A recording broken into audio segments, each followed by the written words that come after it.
2024 was a wonderful year for flowers, starting with hellebores, trees, and early bulbs. The garden greens up in early April. And the shift from winter to spring is always so welcome.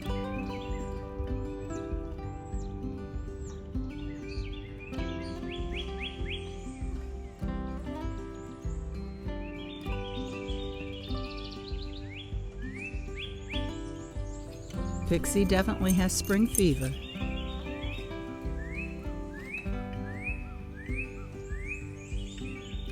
The circle garden is protected from deer, so tulips thrive here. I love the way they catch the sunlight in their petals.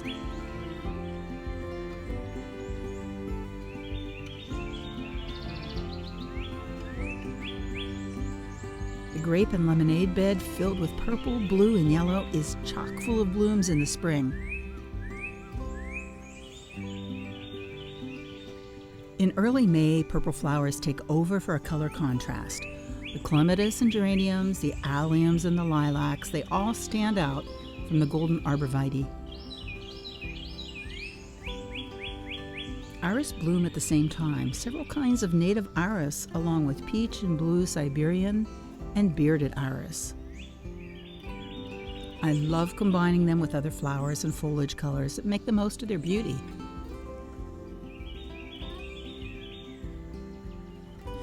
The front garden is open to wildlife, and I experiment every year to see what will survive and thrive there.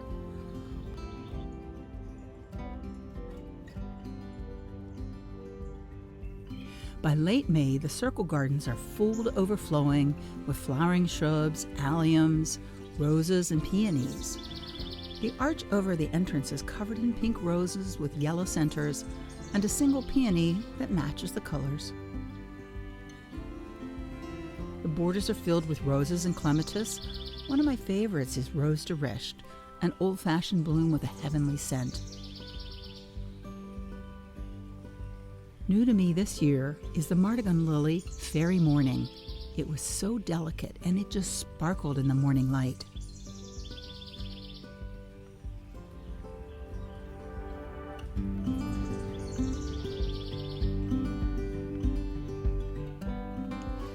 Pixie is surrounded by clouds of our native geranium, filling the beds with soft violet and white blossoms.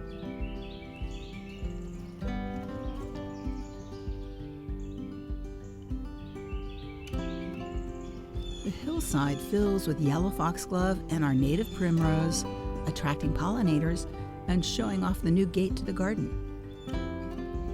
Peach and apricot are my favorite colors, so I'm always happy to welcome them into the garden.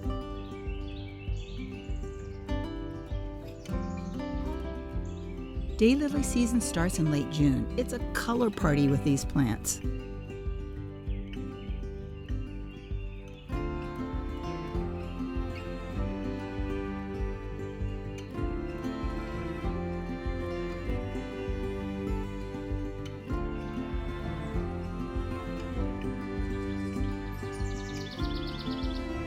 The tall true lilies begin to bloom with the daylilies in July, and they really add fragrance to the garden.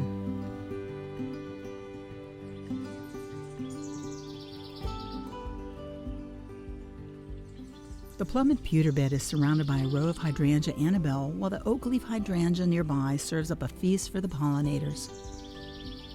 The front garden looks completely different in July, filled with tufted hairgrass and tall perennials that support the pollinators and wildlife. I love seeing so many butterflies in my garden, and every year a few new ones show up.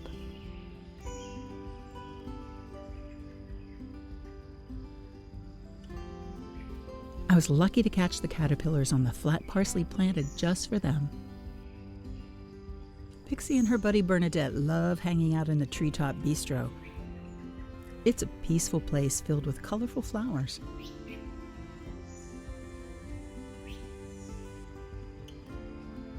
And it has a bird's eye view of the gardens below.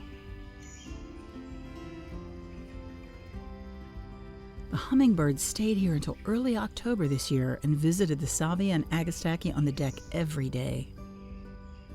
Pixie was curious, as usual.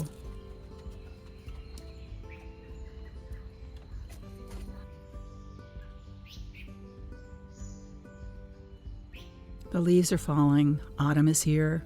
A few flowers remain to feed the pollinators before they turn in for the winter.